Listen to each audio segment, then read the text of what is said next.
पर तुम्हारी कंट्री का 17 साल का स्टूडेंट कमिट कर रहा है due to the failure of the system. I mean it's not तुम्हारी, इट्स लाइक हमारी कंट्री आई गेस भाई। फर्स्टली लाइक नॉर्थ ईस्ट को परमानेंटली कट कर सकते हैं, पर हम परमानेंटली नहीं तो कम से कम 1 महीने के लिए तो कट कर ही सकते हैं। असम को काटना हमारी जिम्मेदारी है। असम और इंडिया कट के अलग हो जाए, चिकन नेक्स्ट मुसलमानों का है। बहुत बेटे चुपचाप, क्या घंटे का इंसाफ, देश कैसे होगा साफ, इनकी नीयत में है दाग। हेलो दोस्तों, स्वागत है आपका नई वीडियो में। पिछली वीडियो हमारे बिहार के हेल्थ मिनिस्टर और कुल मिला के बिहार के जितने भी हमारे तेजस्वी नेता हैं उनके ऊपर आई थी, which I was thinking is quite good, but this video is on CJP parties, cockroach Janata party, so called revolutionaries. PGI भी सोच रहा होगा मैंने एक वर्ड कॉकरोच क्या बोल डाला, इन यूथ ने तो अपना उससे पॉलिटिकल को कैसल बना डाला, जिस कैसल का एक राजा भी है, एक रानी भी है और एक दरबारी भी, जिसका राजा रहता है यूएसए में, रानी रहती है आयरलैंड में और दरबारी दुबई में। तो ये तीनों मिलकर के रिवॉल्यूशन आना चाह रहे हैं हमारे भारत देश में।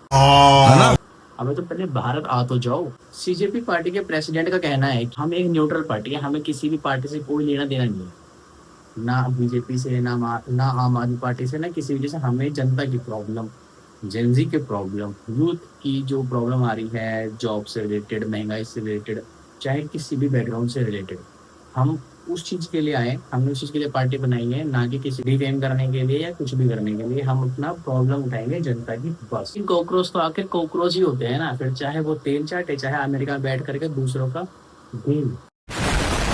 जो इंसान हमारे देश को हमारा देश बोलने से रिप्रेजेंट करने के बजाय तुम्हारा देश बोल कर रिप्रेजेंट करे, उसको जेनजीज के 14 ने अपना सरदार बना रखा है।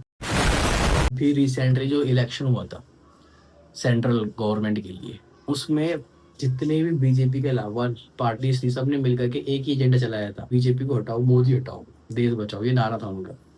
उसी तरीके से कुछ सीजेपी पार्टी का जो प्रेसिडेंट है, उसके जैसे कुछ फॉलोअर्स बढ़ गए, तो उसने भी अपनी औकात दिखा दी और न्यूट्रल पार्टी होते होते उसने बीजेपी के फॉलोअर्स कम करने के अपने कुछ चलगूजों को ऑर्डर दे दिया। तो अब हमारा नेक्स्ट टारगेट है कि कुछ भी करके हमें बीजेपी के फॉलोअर्स कम करने हैं। अभिजीत को दूसरे पार्टी का कांड, दूसरे पार्टी के घोटाले, दूसरे पार्टी के करे हुए क्राइम या जो भी कह लो आप, वो नहीं दिखता, मगर इसको बीजेपी के करे हुए कांड या बीजेपी के फॉलोअर्स ये जरूर दिख जाते हैं। अब हम बोल भी क्या सकते हैं, आखिर कठपुतली तो वैसी नाचेगा जैसा उसका सरदार उसे नचाएगा। उस पैठी के साथ खड़े जो उन सबको धिक्कार, भागो देशद्रोही गद्दार तुमको। सीजेपी के प्रेसिडेंट का स्टार्टिंग में ये कहना था कि हम जेनजी को लेकर के, जेनजी के प्रॉब्लम्स को उठाएंगे, उसके मुद्दे को उठाएंगे, वो समझेंगे और उस पर काम करेंगे। लेकिन ये तो फॉलोवर खेल रहा है। इसको दुनिया के किसी भी पार्टी से या किसी भी पार्टी के लीडर से कोई लेना देना नहीं है। पंजाब का सीएम जो भगवत मान है, वो नशे करके संसद में आकर के बयान देता है, बैठ के वहां पे अपने आप को संबोधित करता है। इसको उस चीज से कोई दिक्कत नहीं है, और होगा भी कि जब ये बंदा खुद आम आदमी पार्टी के लीडर्स के तलवे चाटता हो, उससे हम एक्सपेक्टेशन भी क्या कर सकते हैं।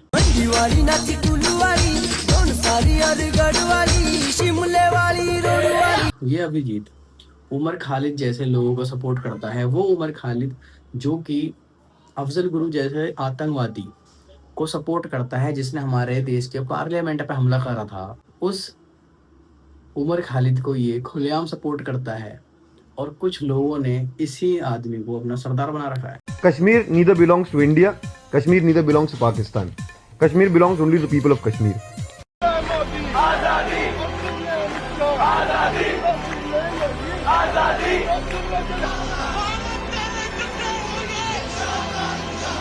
खालिद और शेर जील इमाम, यही नाम था आई थिंक उसका। इन दोनों का ड्रीम था, इन दोनों का सपना था नॉर्थ ईस्ट और इंडिया को अलग कर देना। और इन दोनों को सपोर्ट करने वाला आदमी है अभिजीत, जो कि सीजेपी का प्रेसिडेंट है। 5 लाख लोग हमारे पास हो ऑर्गेनाइज्ड, तो हम हिंदुस्तान और नॉर्थ ईस्ट को परमानेंटली कट कर सकते हैं, पर हम परमानेंटली नहीं तो कम से कम 1 महीने के लिए तो कट कर ही सकते हैं। असम को काटना हमारी जिम्मेदारी है। असम और इंडिया कट के अलग हो जाए। और इस जैसे आदमी को कुछ जेनजी के 14 ने और कॉकरोच जनता पार्टी ने अपना सरदार बना रखा है।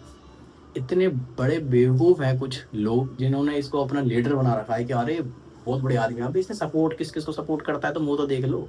जो आदमी अपने देश को अपना देश ना बोले, जो आदमी अपने देश में रहे ना, दूसरे देश में बैठा पड़ा हो और ऐसे क्रिमिनल्स को, ऐसे आतंकवादी को सपोर्ट करता हो, तो तुमने उसको अपना सरदार बना रखा है।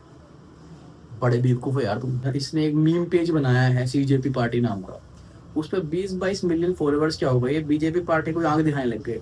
अब अपने बाप को देखो, अभी भी 100 मिलियन पे बैठा है भाई।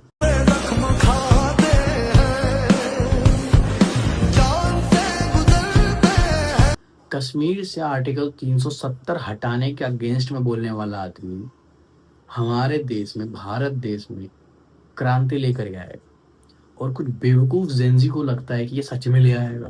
एक ही चीज कहना चाहता हूँ और आश्वस्त करना चाहता हूँ कि हाँ, मैं आप समर्थक रहा हूँ और मैं हूँ, लेकिन उससे कहीं ज्यादा जरूरी ये है कि मैं एक बीजेपी विरोधी हूँ। मैं आइडियोलॉजिकली बीजेपी और आरएसएस का पूरी तरह विरोध करता हूँ, जिसका एजेंडा भी बाकी पार्टीज की तरह सिर्फ बीजेपी को डिफेम करने का रहा हो, बल्कि बजाय इस चीज के कि कैसे तरक्की करनी है, कैसे लोगों का मुद्दे उठाने, इन चीजों के अलावा सिर्फ बीजेपी को डिफेम करने का रहा हो।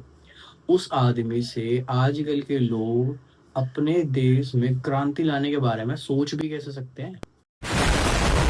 3 चमचे जो खुद देश में रहते नहीं, कोई अमेरिका रहता, कोई आयरलैंड रहता, कोई दुबई रहता, ये दूसरे से बैठ करके हमारा देश चलाएंगे और हमारे देश को तरक्की पे लेकर जाएंगे।